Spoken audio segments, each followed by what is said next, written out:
चलेगा नहीं चलेगा। जेएनयू के इस छात्र संघ को, इस क्रांतिकारी छात्र संघ को क्रांतिकारी इस्तकबाल, और इस छात्र संघ के सभी हिस्सेदार जो इस छात्र संघ में दम भरते हैं, उन सबको क्रांतिकारी इस्तकबाल। जय भीम और लाल सलाम। आप देखिए कि किस तरह एसएल के एक दिन के स्ट्राइक के बाद, यूजीसी रेगुलेशन को लागू कराने के मशाल जुलूस के डिक्लेरेशन के बाद, वीसी साहिबा, हम समझते हैं आप पे बहुत प्रेशर होगा कि आपने हमें रेस्ट्रिकेट कर दिया। कोई बात नहीं, आपका रेस्ट्रिकेशन हमारे संघर्षों पे हमें और उम्मीद और बिलीफ दिलाता है, हमें ये बताता है कि हम सही रास्ते पे चल रहे हैं। इसीलिए जेएनयू को एक बार फिर से क्रांतिकारी इस्तकबाल। साथियों, आज हमारा इक्विटी मार्च है। उस गेट को देखिए साथियों, वो गेट जो सालों साल सदियों से पूरे हिंदुस्तान की सरजमीन पे लाखों लोगों के लिए हमेशा बंद रहा है। और एक बार फिर इस संघवाद में, इस मनुवादी सरकार ने हर तरह से कोशिश की है कि ये दरवाजे, ये गेट्स फिर से बंद हो जाएं हमारे लिए। आप देखिए साथियों कि किस तरीके से सालों साल की मेहनत से राधिका अम्मा और आबिदा तडवी ने लड़ कर ये यूजीसी रेगुलेशंस को सुप्रीम कोर्ट पे दबाव डालकर लागू करवाया। यूजीसी ने, मोदी सरकार ने किसी को खैरात में नहीं बांटा था कि जब मन किया वापस ले लिया। लड़ाई से, संघर्षों से ये आया था। और अभी हम इसमें तमाम डिबेट करते, ये हमारी यूनिवर्सिटी के मसले हैं, हम बताते हमें क्या चाहिए, हम बताते कि हमें इसमें क्या इम्प्रूवमेंट चाहिए, किस तरीके से ये लागू होना चाहिए। और कुछ लोग वहाँ पे, कुछ चंद लोग वहाँ पे बाहर सड़कों पर नारे लगाते हैं, वही नारे जिसके लिए हम पे एफआईआर हुआ था, वो नारे लगाते हैं। और सुप्रीम कोर्ट पे उन चंद लोगों का इतना दबाव पड़ जाता है कि वो इस पे स्टे लगा देता है। हम पूछते हैं, आज पूरे हिंदुस्तान में इतने छात्र, इतने नौजवान सड़कों पे उतरे हैं।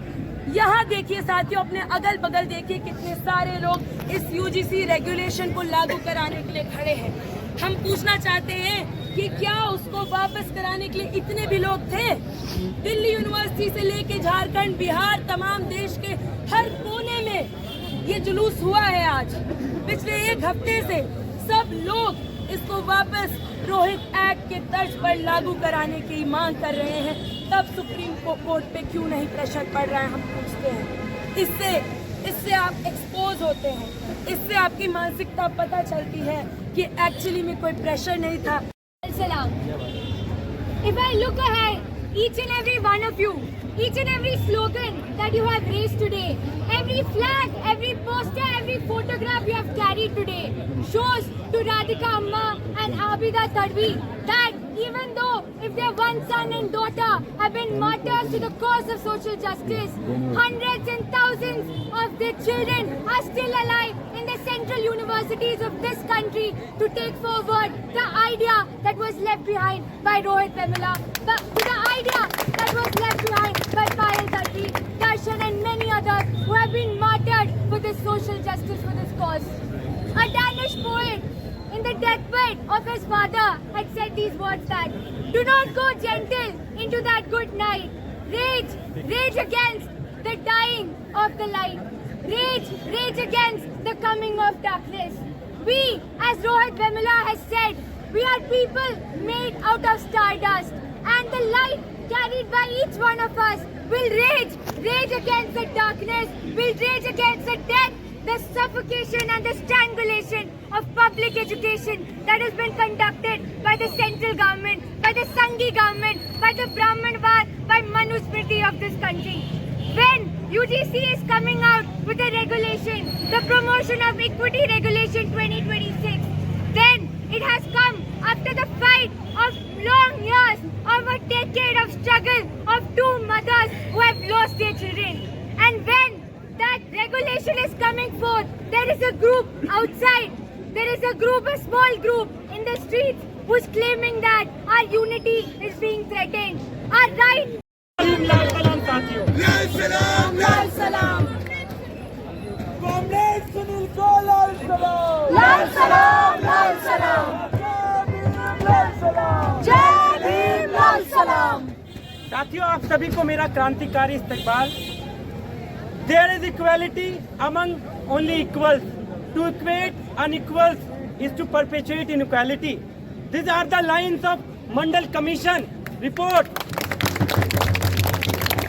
जब पहली बार जो मंडल कमीशन रिपोर्ट को लेके आया जाता है, जिसमें पहली बार इस देश में जो पिछड़े वर्ग से जो लोग आते हैं, जिनकी इस देश में संख्या जो हिस्सेदारी है वो 50% से ज्यादा है, उनके नौकरियों में आरक्षण की बात की जाती है, उनकी दावेदारी की बात की जाती है शैक्षणिक संस्थानों में, तो उस समय भी जो एक वर्ग था, जो सवर्ण वर्ग था, उस समय भी वो सड़कों पे उतरा था। जिस तरह से वो आज यूजीसी की जब गाइडलाइंस आई हैं, वो सड़कों पे उतरा हुआ है। आप जब SC, ST, OBC की संख्या इस देश में देखेंगे तो वो कम से कम 85% से ज्यादा है, लेकिन आप जब उनके हिस्सेदारी की बात करेंगे तो उनका जो आरक्षण है वो 50% की लिमिट में बांध दिया जाता है। और वो किसके द्वारा बांधा जाता है? इस देश में जो 10% बात शुरू करने के पहले यहाँ मौजूद तमाम जिंदा छात्रों को इस बात को समझते हैं कि आज यूजीसी रेगुलेशन की लड़ाई कितनी जरूरी है, और इसलिए यहाँ पे आधी रात में इतनी ठंड में आके खड़े हुए हैं। मैं उन तमाम छात्रों को यहाँ से सलाम पेश करती हूँ।